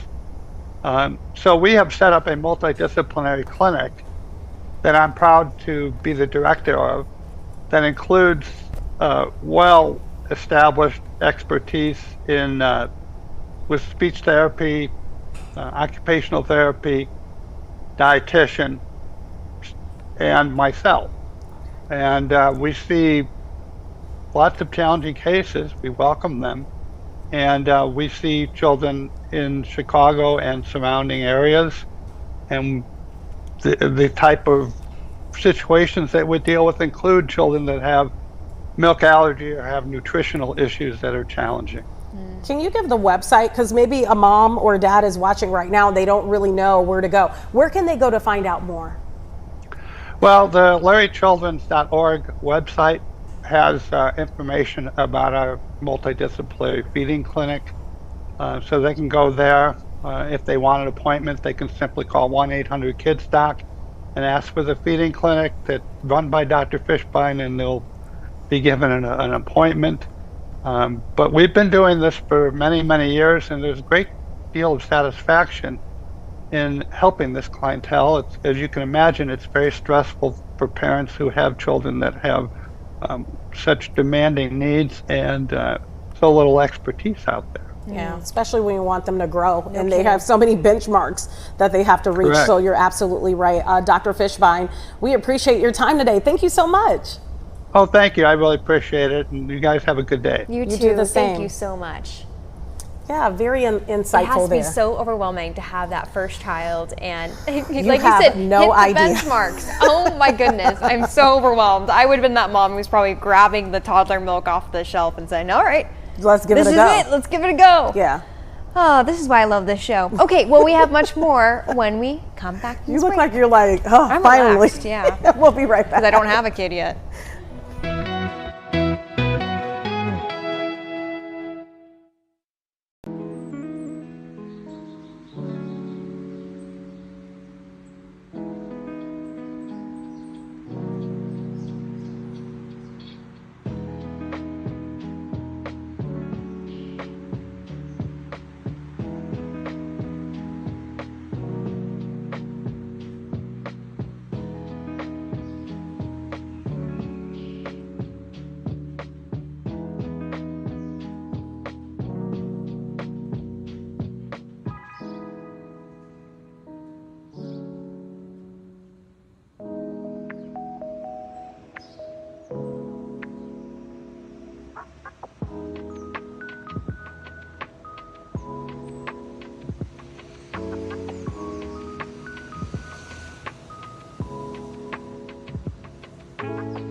welcome back to Chicago Now for the last time on digital, because tomorrow is a huge day. Are you ready? We're going to be on your small screen, baby. Yes, this is like a really big deal. It is, yeah. Tomorrow starting at, 10 a.m. for our friends Anthony and Caitlin. Caitlin, I think, is going to be out tomorrow, but Anthony's going to have a co-host sitting in with him. We're going to be on air on Fox 32, so make sure you watch us there. Well, you can continue to watch us on digital too. Do you think it'll be like a nervous feeling? Like I think once so. You'll have to you'll have to tell me, because well, I guess the thing is, do you think like about like what you say? Do you say things differently now that you have perhaps a bigger audience watching? It's funny because this show we know is so casual. Like, we can sneak in little questions, things like that. Oh my gosh, what's up with my hair? See, you can't do that on things TV. like that. Can I do that on TV? I don't know. I don't know. I think I'm going to do it anyways. Me I think too. I'm going to make sure that in my head it's no different than digital. Yeah, you're the same way. Maybe I can clean myself up a little bit, I think. I mean, what else can you do to perfection? Oh, stop.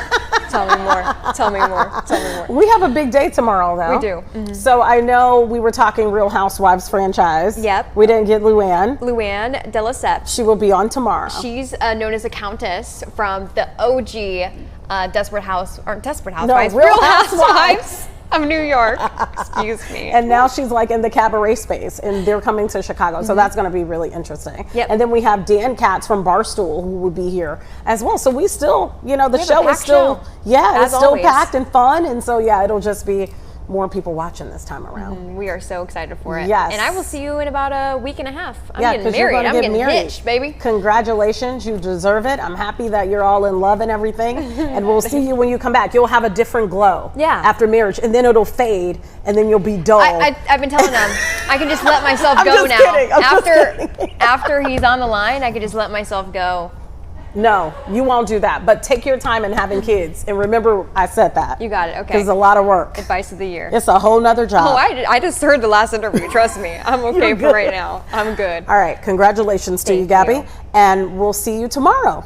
Have a great day, everybody.